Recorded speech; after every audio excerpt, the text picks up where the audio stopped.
Monday, a very nice Monday morning to you. And it's the 28th of October 2024. We're at the end of the year now. A lot of business events are happening, a lot of business deals are happening. Today, I have with me one of the old people who used to do the Smashi Business Show before I joined. Worth, how are you? I'm good. I'm so excited to be back with you guys. We miss your energy and your charisma on this show. Welcome back. Thank you. Yeah. Should we just get right into it? Yeah, let's get right into it.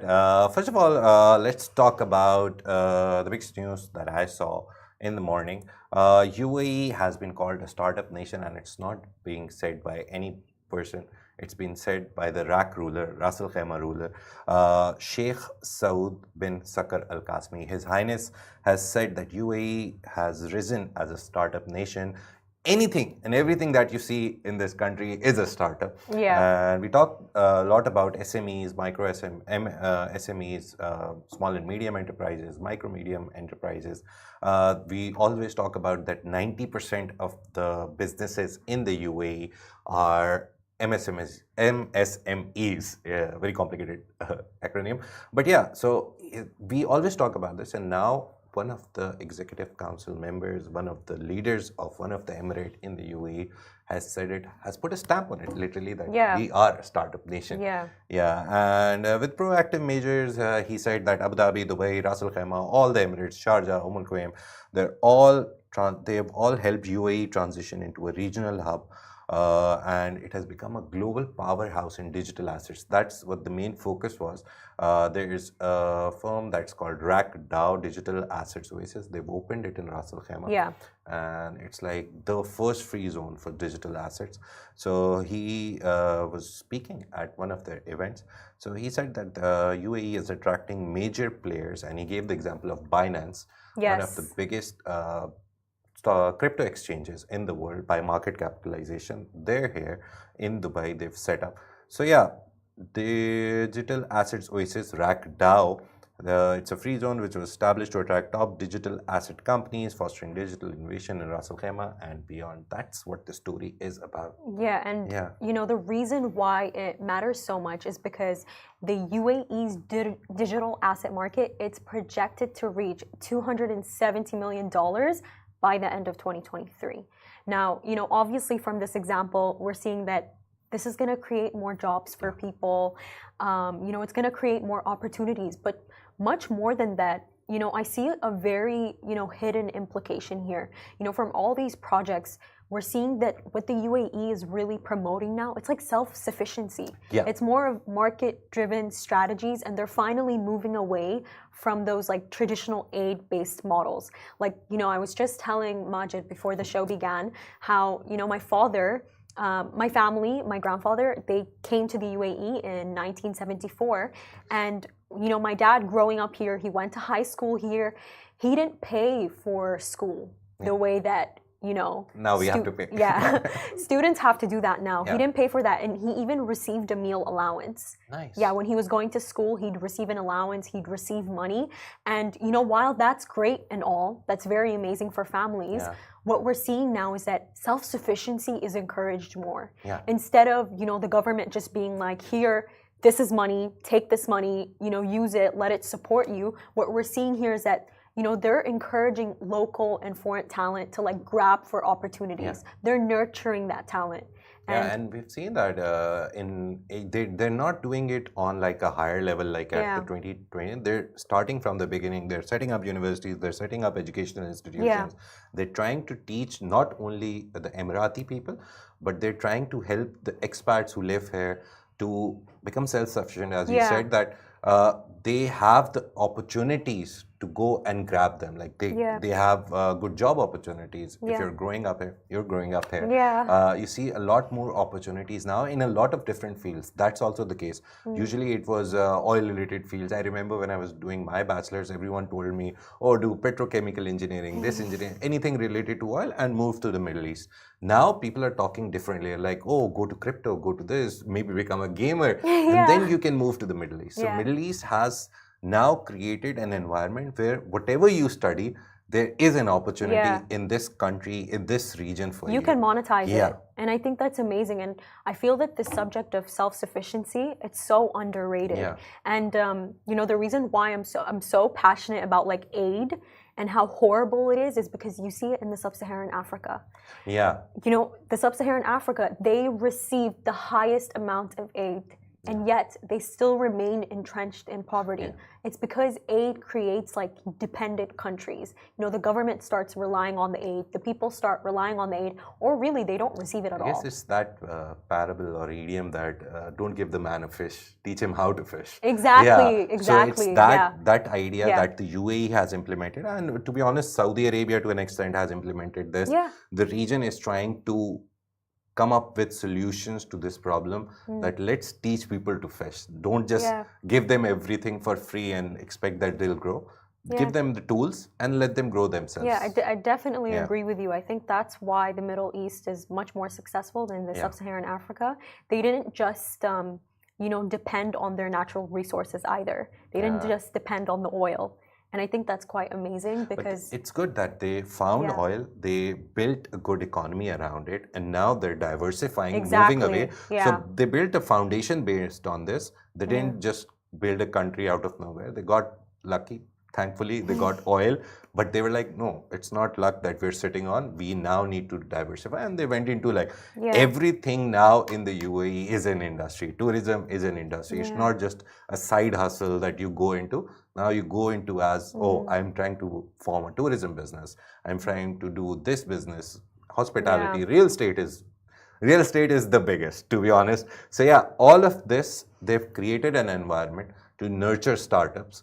So people come up with an idea, start their idea, and then there's a lot of funds that are there. We'll talk about in the next story about funds in Saudi Arabia. Yeah, instead of just like relying on their resources, they made them work in tandem with everything else. And I think that's pretty impressive. Should we move on to the next topic? So ruler of Ras Al Khaimah, Sheikh Saud bin Sakar Al Qasmi has said it. UAE is a startup nation. And talking about startups, let's move on to the next story, which is about Saudi Aramco. Saudi Aramco basically is, everyone knows what Saudi Aramco is. I don't need to tell you. But Saudi Aramco, state company, deals with oil and everything. They have a venture capital arm, which is like a money company which has the money, and they invest into different startups, different companies, any stage startup. It's usually the early stage startups, but they also invest in Series A and B, very rarely, but they do.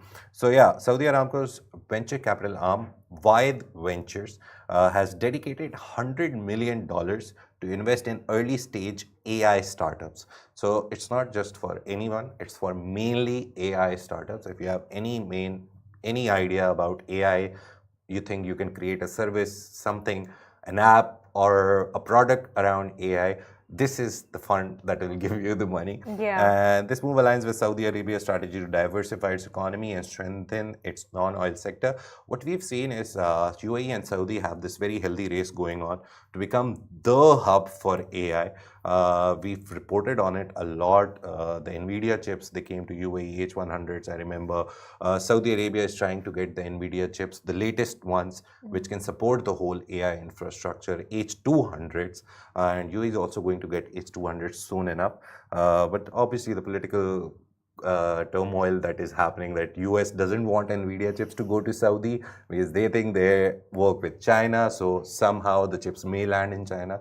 But apart from all of that, these hubs, they've created an environment for AI where whatever you're doing in AI, they will support you. They will give you space. You can come in, you can find venture capitalists ready to invest in you, investors ready. Anyone is ready to invest in AI startup right now. Yeah, and if you look at the numbers, they're so impressive. You know, Saudi Arabia, it's become the region's top destination for venture capital, surpassing the UAE itself in 2022, with startups raising $1.3 billion in funding. That is pretty impressive. And I think, you know, this is showing how, you know, Saudi Arabia might overshadow the UAE. Might. Just might. It's a good race. We always talk about it. Yeah. It's a very good race. I love this competition between UAE and Saudi Arabia. And they're like I would say 70 to 80% of the whole region, Yeah. economy wise. They are the biggest in the Middle East.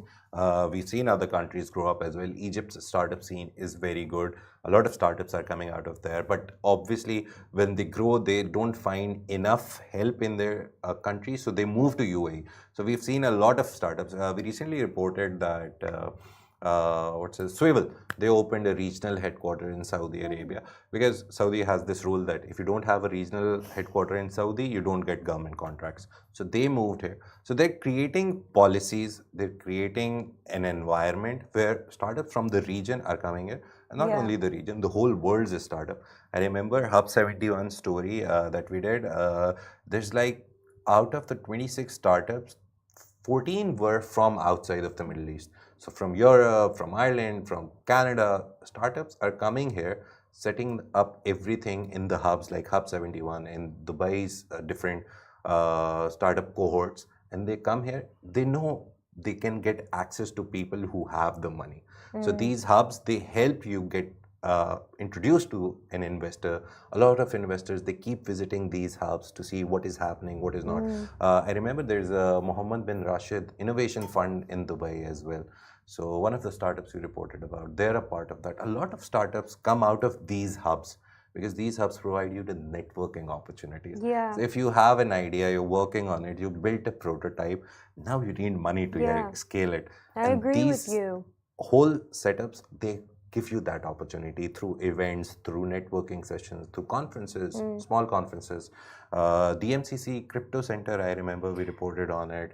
So there's a lot of hubs. You have a startup, you believe in it, just come here and do whatever you want to do. They will support you. I think, even more significantly, what's really special about Waad's recent investments, it's that, just to give you a bit of information on the company and, what really makes them special, they're a financial technology company that offers Sharia compliant investment services. Nice. And, maybe to, the average like American or just somebody living somewhere else, this does not seem that significant, but for people who are Muslims, this will make them rely on them. The whole Sharia compliant thing is a whole industry in itself. Muslim, Islamic banking is there, Sharia compliant investment is there. All these things, they create a whole industry. It's a multi-billion-dollar industry. And an industry people can trust, especially for the region that they're in. This concept, it's pretty relevant to the region that they're in. And even more impressively, by the way, Waad, like they're really getting their claws into everything. Like they, not only this recent investment, but recently they included stakes in this Korean AI chip company known as Rebellions and California's AI Explain, which I think is pretty insane. They're really expanding their power. They are. They're getting their claws into everything. Yeah, we've seen a lot of the big sovereign wealth funds that we have in the UAE and Saudi. Saudi's biggest one is PIF, Public Investment Fund. Everyone knows about it. But in the UAE, you have a lot of them. In Abu Dhabi, you have three: ADIA, ADQ, Abu Dhabi Investment Authority, ADQ. Then there's another one. I'm forgetting the name. There's actually four big. So yeah, all of these, they have the money, they want to invest, and they're helping the UAE move away from oil. So they're looking for industries. Saudi, I saw recently, maybe you heard the news, PIF recently bought a very big stake in one of the Sotheby's. They bought shares in Sotheby's. Wherever you see an investment in a startup or even in a big company, you will see one name, one venture capitalist firm or one investment firm which will belong to UAE or the Saudi Arabia. So that's really great. They don't want to miss out on any opportunity. So they you usually say put your eggs in all the in various baskets.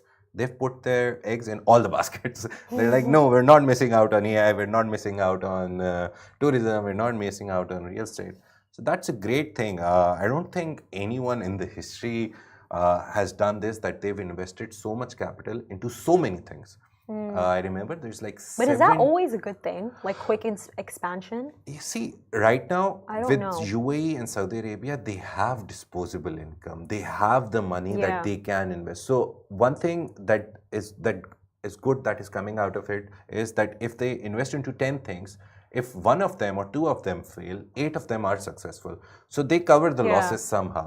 And obviously, they do their homework. They've hired the best talent there for investment in the world. Apart from that, the best agencies, the best companies in the world who know investment in and out, who know the A to Z's and 1 to gazillions of investment, they're based in Abu Dhabi global market, they're based in Dubai. So you can always consult them. So they're not just like throwing money away. Yeah. They're making very calculated moves, which is good. You need to know the numbers. They go into a startup, they know after 10 years this will scale up into this big thing, and that is why we're investing. Obviously, there are shortfalls. Sometimes they invest in stuff which doesn't work out, but other things are always covering up for them. Yeah. So the ratio right now, if you do a quantitative or qualitative analysis, the ratio is good. It's like 10 times if they invest, 8 or 9 times they're successful. So they're fine with it, I guess. Some other things about Vyeth Ventures. An advisory board of global AI leaders has been made, including experts from companies and institutions like Meta, everyone knows Meta, Amazon, MIT, Massachusetts Institute of Technology, and Oxford. So this will be an advisory board, and it has been appointed to help guide investments and promote localization for international startups.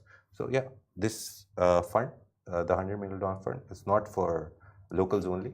If you're an international startup, you can come and they will help you. This advisory board will help you localize your startup as well. Yeah, it's definitely attracting more people to Saudi Arabia. Yeah. They're going to have more tourists for sure. Tourist-wise, so they've, I remember they achieved their 2030 target this year in the second quarter, first half. That's so, crazy. Yeah, they had like a target of 2-something million, 240 or something million tourists. They've already achieved it. So yeah, they have like 6 more years to increase that target. So it's good that they're setting realistic targets and achieving them even before 2030. So yeah, this is the story that happened.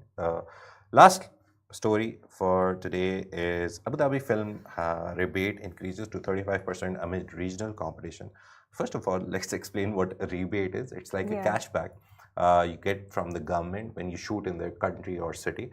So Abu Dhabi Film Commission, they've increased it from 30% to 35%. So it's basically the idea to attract more and more people. I was explaining to Vyeth, a word that, for example, you spend 100 dirhams or 100 million dirhams on your production in the UAE. You get 35 million back. So yeah, you get 35 million back in cash back. So that's a good thing. The discount for that's pretty filmmakers. Impressive. It is. Yeah. And you know, it's even better because it's gonna attract, you know, the Hollywood industry, the Bollywood industry. Yeah. What's your favorite movie? My favorite movie is I am very bad with names. The movie about the Nobel laureate won a Nobel Prize in physics. In physics. I'll remember the name. Give me 2 minutes. Let's talk about this story. It has the guy in it. The guy. Very bad with names. Which guy?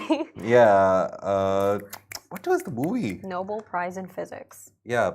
It's about the guy who basically said that you don't grow by making things.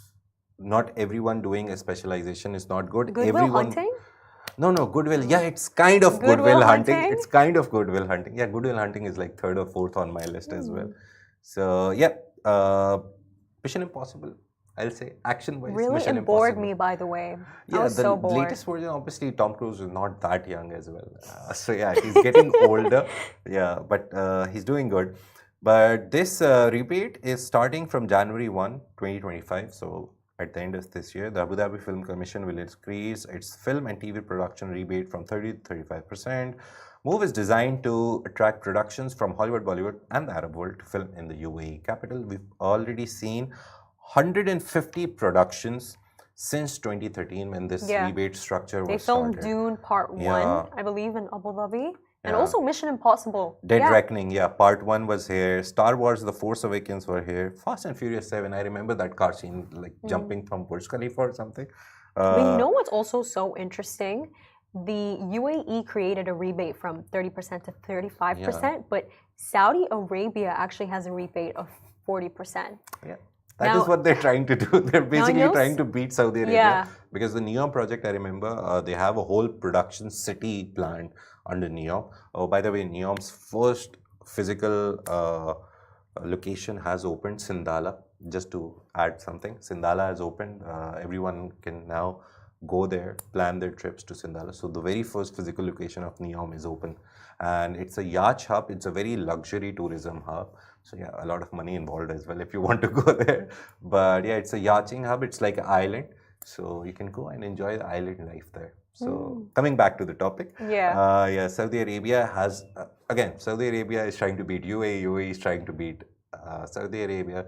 Again, very good competition and helps the consumers. In this case, the film production companies. I think it's so interesting that Saudi Arabia is allowing these companies to pay less by giving them 40%. But at the same time, I think it's often underestimated how much tourism a film could bring to the country. Yeah. Like especially for people who are like geeks obsessed with these films. Trust me, they will visit the location. Yeah. I've heard over the years, like a lot of times I've seen like people go to the Harry Potter station. Yeah, I want to go so badly. Yeah, so a lot of movie sets which become famous, usually people go there. They want to see how, they just want to get the feel of the place. So yeah, it's a good thing. To be honest, it's a very good thing for UAE and Saudi Arabia. I think it's also going to create more leisurely activities. Like sometimes, to be honest with you, because obviously it's tough to always go walking in Dubai. It's not. Do you know what I mean? It's not like London where you can just keep walking and walking and walking. So it's kind of hard to find things to do other than let's go to the mall. Let's go to Global Village. So it's nice to have like different things to do because sometimes I feel like they're a bit repetitive here. Slightly. Yeah, it becomes repetitive if you start living here. Because I came as a tourist a lot of times and I was never bored. But now, obviously, you've been to every place nearly and you're like, okay, I've been to this place. Do I want to go again? And sometimes you want to, obviously, because, for example, Global Village, every year it opens, I go 3 or 4 times at least. It's just that thing that it's just the feeling of going there. Oh, new pavilion or new this. Maybe I find something new. So yeah, you need those kind of projects. So Global Village is one of the things that I do every year. I just went like on the weekend. So I'm waiting for it to get a bit colder. I'm not fooled. It's still kind of hot. No, you don't sweat. I went and I spent like 2 hours there. You're not sweating, but it's not that cold. So yeah, around December everything will be perfect. And obviously when the weather gets better, you won't get a place to walk there. It'll be so full. But the newer pavilions, they had a lot of people. Really? Yeah, so that was the good sign that it keeps on attracting people. Do you have any recommendations? Recommendation wise, the problem is I go with my son and I keep running after him and I keep seeing stuff. So yeah, if you're going there, maybe if your son or daughter is sleeping, if you have kids, then go. Otherwise, if you're going there, just wear good shoes, good running, walking shoes. That's the best advice I would give anyone. Otherwise, you'll enjoy, they're getting fireworks. I was sitting there, I was there around 8:30ish, 9ish. They had fireworks, so they're doing that. Drone shows happen. So every pavilion that you go to, they have their own local performance happening. So yeah, whenever you go, just go whenever it opens, like around 4, 5ish or 6. Right now, I guess the opening time is 6. But as the winter comes, it'll come back to like 4 p.m. So go as soon as it opens and stay there till the night. Go to every section, see every local performance. You'll love it. Yeah, so, yeah. For sure. Just back to the topic, even more interestingly, due to this, 30% to 35% rebate, for every dirham spent on the rebate, ADFC reports 3 dirhams are returned to the local economy. Nice. That's so yeah, if they're paying back 35%, like 35 million, they think they're getting back nearly 90, 100 million back in terms of tourism, in terms of also, we're talking about the talent. Yeah, the media talent, landscape. Yeah, it's so the really local going to talent, bolster if it. they work with a Hollywood big production, they learn a lot. So there's talent grooming as well. It's not just about money, it's also about developing local talent. And the Saudi Arabia movie industry, we just reported it, they had the best quarter in this year in Q3. A lot of people went to see movies. And the good part was that the local movies created a lot of business. They sold a lot of tickets. So Yeah. that is happening in Saudi Arabia. In UAE, I don't. I've never like gone deep into the UAE movie industry. I will. I want to know what's happening in the, here. But usually, what I see is right now it's international productions mainly. Even if you go to cinemas, there's like one or two local movies. Apart from that, it's all Bollywood and Hollywood. Yeah. So UAE most probably will start producing their own. They will create their own cinema industry, and this is one of the signs that they're trying to do that. So yeah, the EDFC team in collaboration with 2424 and the Creative Media Authority is actively promoting the updated rebate. They want to like tell people less money spent, so come, and related production opportunities at MIPCOM in Cannes. So yeah, they're doing their marketing there. Abu Dhabi's Golden Visa program is also there, introduced in 2019, provides residency benefits to international media professionals, positioning the city as an attractive destination for talent-seeking stability and growth opportunities. More details on the rebate will be revealed, obviously, with time. So yeah, this is all that is happening in the world Yes. of business right now. We'll take your leave now, but before that, if you've missed any part of the show, you can go to YouTube, go to live and see the show, or you can go to the Smashi TV app, smashi.tv, subscribe and see our today's show and the shows from the past if you want to learn about anything that we've talked about. Apart from that, follow us on social media, Facebook, Twitter, Instagram, wherever you will you want to find us, just write Smashy Business and you will find us. Yep. We're everywhere. And if you don't have time to look at us, like listen to us, maybe put on your headphones. Apple Podcasts, Google Podcasts, which is now YouTube Music. They've moved on to YouTube Music. Anghami, wherever there is a listening podcast, we're also there. So yeah, Smashy Business is there as well. We have a newsletter which comes out every day, 6:30 a.m. in the morning. So it can be your first read to get the idea of what is happening in the business world. Subscribe to that. You can go to any link, or you can, if you're listening or watching somewhere, we'll put the link in the comments or in the description. Just just go and subscribe to our newsletter. Thank you very much. This is the Smashy Business Show. Word Tune is in back tomorrow with us, and hopefully she'll be with us every day now. So yeah, welcome back, Word, again. Thank you. This is the Happy Smashy to be Business back. Show, a part of the Smashy production, which is part of the larger Augustus Media Podcast Network. We have 1.3 million listeners across all listening platforms every month. So yeah, I tell that number because I want to say that if you're one of those listeners, we're very thankful that you listen to us every day. Keep listening and keep watching if you're watching. And remember to have a good day. Yeah, have a productive very day. good, great day. Thank you very much. Take care. See you on Tuesday.